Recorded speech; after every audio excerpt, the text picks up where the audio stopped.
What's going on, everybody? How are you doing? This is Con Zero. I am Mike. It is Saturday, November the 6th.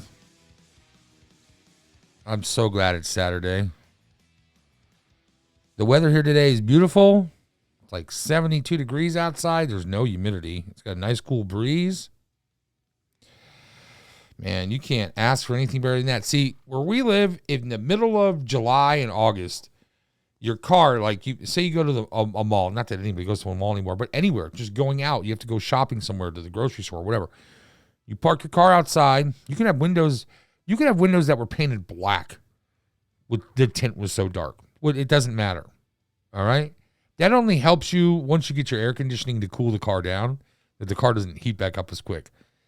And that the sun doesn't literally cook you like a microwave while you're driving down the road. So don't buy into the hype on tint, okay?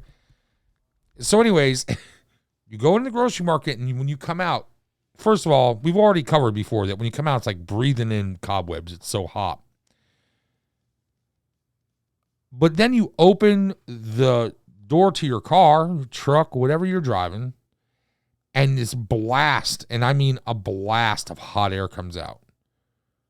Like an oven. Like when you open the oven, that hot air rolls out and hits you right in the face. That's what it's like. And then you put your groceries or your goods or whatever in the back seat, trunk, pickup bed, whatever. And then you get in your car, and the seat buckle burns you on your side or on your thigh because it's 1,000,000 degrees. The steering wheel is impossible to touch. You turn the car on and you crank the air, and it takes like 2-3 minutes for it to even drop like the first couple of degrees. And in those moments, you're like, I just want it to be 72 with no humidity. Nice in the sun, cool in the shade. Just give me one day. Well, here's your day. All right? So as soon as you're done watching this video, if you live local to me, go outside and enjoy it.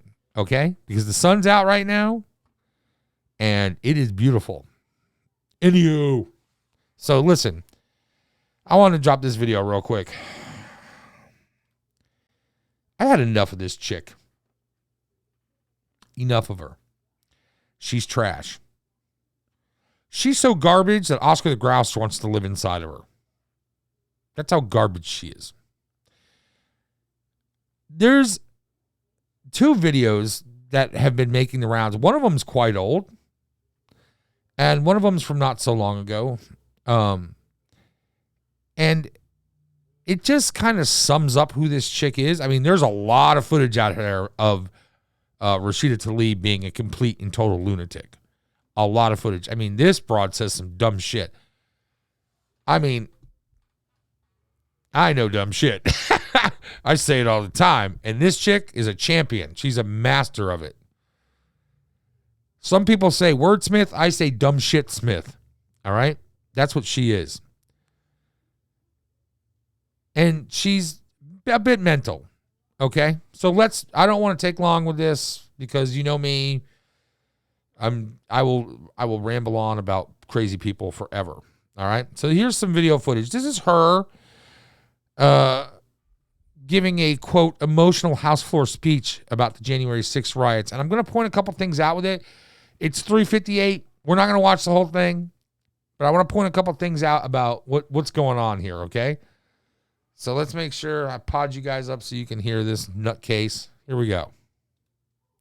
Thank you so much to my colleague for her incredible courage.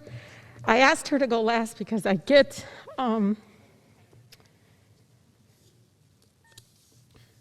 because this is so personal. So personal.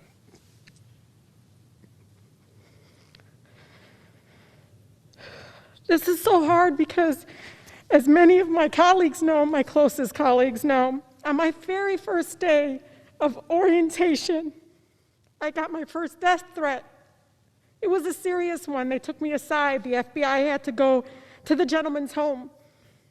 I didn't even get sworn in yet, and someone wanted me dead for just existing. All right, I'm going to stop it right there for a second, and we got to talk about this. First of all, this is supposed to be about January 6th, and as you see, she's framing her speech with her in the center of it. This isn't about January 6th. This is about her. All right. And the reason this is about her, and you can totally tell, is because the first thing she does is give you this anecdotal example of the fact that when she was, before she was even sworn in, or on the day she was supposed to get sworn in, she had gotten death threats just for simply existing, by the way. That's a load of garbage. Now, I'm not saying that she didn't get the death threats. She probably did. And listen, if the FBI had to get involved and they thought it was serious, good. You should never give anybody a death threat. I'm the type of guy where if you threaten to kill me, you better come do it. Because the next time I see you, I might just kill you thinking that you're going to kill me. You know what I mean? I take that very seriously. I'm the same, same way as you pull a gun on me, shoot and kill me, because I'm taking it that that's what you're trying to do. So when somebody makes a death threat to somebody, it's not cool, man. It's not cool. I hate this broad, and it's not cool. All right? Death threats are never okay. Never. If you got beef with her, write her a nasty letter. That's fine. You want to say, hey, you're trash, you're garbage, I think you're retarded or mentally ill or whatever thing you can think of for a pejorative to throw at her, that's fine. But death threats, off limits. Off limits. More came later, uglier, more violent. One celebrating and writing the New Zealand massacre. And hoping that more would come. Another mentioning my dear son, Adam. All right. Again, if you have a beef with Rashida Tlaib, and there's plenty of reasons to have a beef with her, that's totally fine. All right? She's a public figure. She's a very vocal figure on a lot of things. She's fair game. Write all the nasty letters you want. Make videos like I am about how she's trash and she's garbage. But leave her kids out of it. That's not fair. Leave her kids out of it. They did nothing. They have no knowledge of the world going on around them, because I imagine they're pretty young. She's young. So I imagine her children are probably young. But it doesn't matter if they're not young. If they were 15, if they were 24, they're separate people from her. You do not attack somebody to wound another person by proxy. It's not cool. And you certainly don't do death threats to children. That's scum shit to do. You know what I mean? And I don't care. Like I said, I hate this woman. I would defend her to the death if somebody was trying to involve her children in something, because you don't do that. You just don't do that. Children are off limits. Families off limits. Mentioning him by name. Each one paralyzed me each time. In walks the psycho. So what happened on January 6th, all I could do was thank Allah that I wasn't here. I felt overwhelming relief, and I feel... Okay. All she could do was thank God that she wasn't there. This is a grown woman standing in the halls of the levers, where the levers of power are created and wielded for all of America. And she's standing there in her very expensive, what looks like Fendi leather jacket, which, if that is a Fendi leather jacket, it's north of $2,000. Okay. And she's blubbering like somebody that's having real issues mentally or hormonally or whatever. I don't know. But she's blubbering. She wasn't even there. The nutcase next to her was at least in the same city. I mean, she wasn't at the Capitol either. You know what I mean? But this isn't about you. It isn't. But for Alexandria, so many of my colleagues that were here, but as I saw it, I thought to myself, thank God I am not there. I saw the images that they didn't get to see until later. My team and I decided at that point we'd keep the death threats away. We'd try to She said we'd keep the death threats away, and Ocasio-Cortez takes a step back. Oh, you see the look on her face? Like, watch. She's like, get the fuck out of my camera shot. We try to report them, document them, to keep them away from stupid colleagues that were here. Watch. But as I saw it, I thought to myself, thank God I am not there. I saw the images that they didn't get to see. She's like, get the fuck out of my camera shot, bitch. This is my minute. My team and I decided at that point we'd keep the death threats away. Oh. We try to report them, document them, to keep them away from me. Because it just...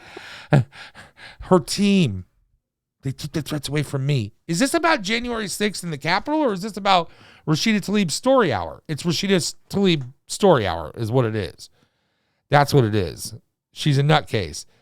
And if you haven't seen this video... Mike. She calls this guy... This guy's name's Michael Worth. All right? He is the CEO of Chevron. This is an extraordinarily busy person. Doesn't have to come to the Hill. Doesn't have to testify. Doesn't have to do anything. He's running a huge company. Listen to the way she talks to him. Mike Worth, when are you going to cut the check? Congresswoman, I'm not sure I understand the context for your question. That's okay. Okay, so could I, excuse me, I'd like to correct something that you've sure. been provided with some inaccurate information.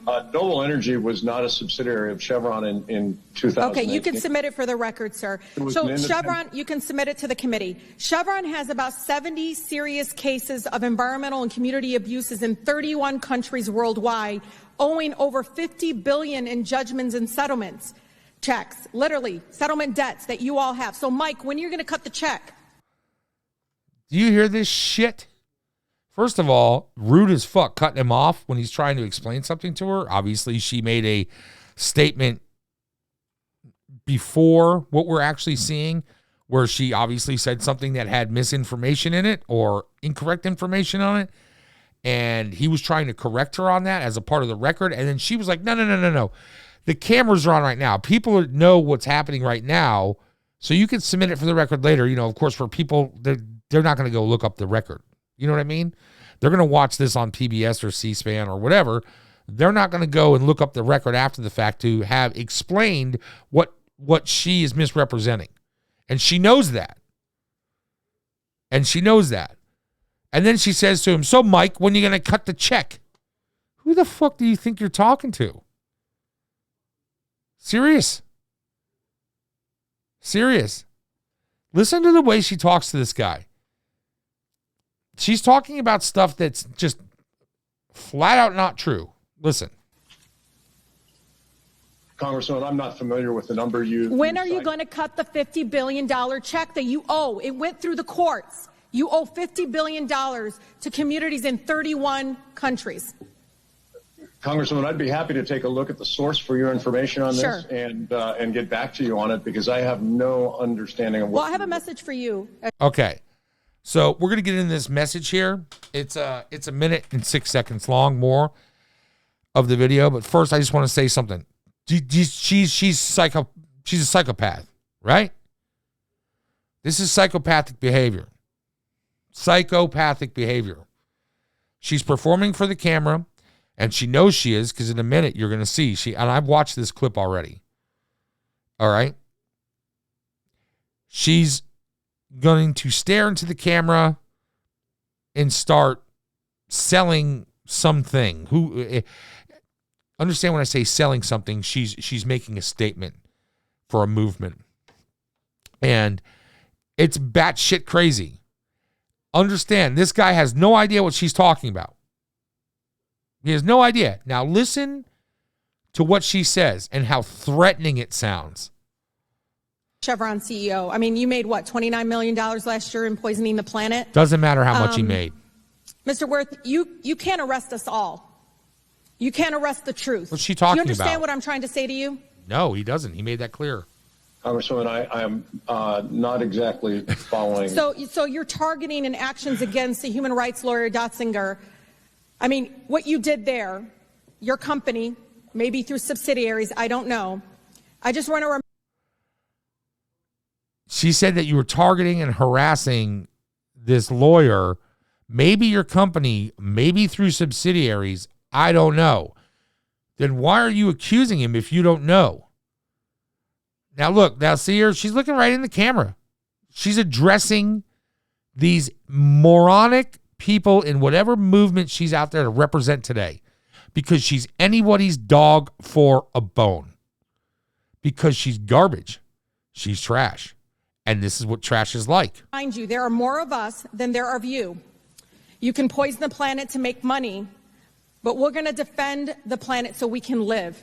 And we will win. So, I need Chevron to cut the check. You owe $50 billion to indigenous communities. She can't even get it out of her people mouth. That you harmed for profit. This is not about vilifying these companies. This is about accountability. You all know we're all paying the cost, from our public health to our environment, the actions that you take, and you're hiding behind subsidiaries, and it's wrong. These are residents putting ballot initiatives on their local ballot. I got news for you, sweetheart. I got fucking news for you. Citizens put initiatives on local ballots all the time, and a lot of times they're fucking nuts like you. Crazy shit. Like dogs can only walk on the left side of the street on even days. That's a ballot on an initiative somewhere. Or initiative on a ballot. Excuse me. See? I just watched 2 minutes of your videos and your crazy's already rubbing off on me. Tlaib the Grouch. Oscar's new wife. Tlaib. Sharing a trash can. Trash. Don't talk to people this way. Who elects these people? If I was from the 19th District of Michigan, I'd move. I'd be like, I don't want to be associated with people that would have elected a moron like that. She sounds like an angry 13-year-old. When are you going to cut the check? So tell me when you're going to cut the check. The guy's being so nice. He's like, I have no idea what you're talking about. And maybe he doesn't. You know what I mean? Maybe he doesn't know what she's talking about. And maybe he does. It still doesn't give her the right to talk to him like he's some kind of piece of shit. You know? The guy took his own time to come down there and talk to Congress. Or via video anyways. You know?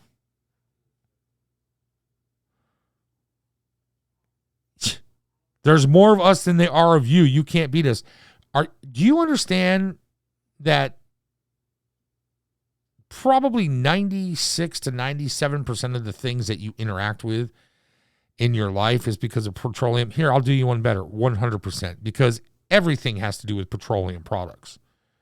Everything. And people are like, no, not if it's like hemp made. Oh, really? It doesn't have anything to do with it? Really? Has nothing to do with petroleum products? Huh. So if you have like hemp made sandals, how do the materials get there? Do they bring them in donkey carts? Because I know it's been a few years since I rammed and slammed gears, but I'm pretty sure they burn diesel oil. What do I know? I've only got 2 million miles on the road as a trucker. What the hell would I know?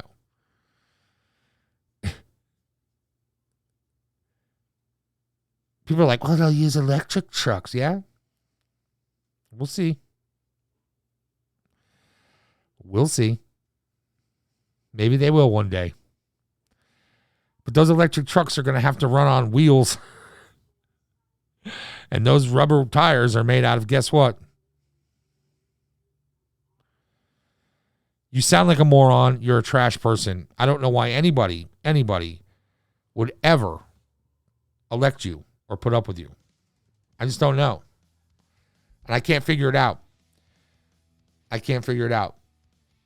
Who would actually go in there and say, you know what? This crazy broad, she seems like the one for me. I think she can make a real difference in our community. I'm going to tell you this. I know that she was voted in because she's Palestinian and she comes from a large Palestinian area. And that's fine.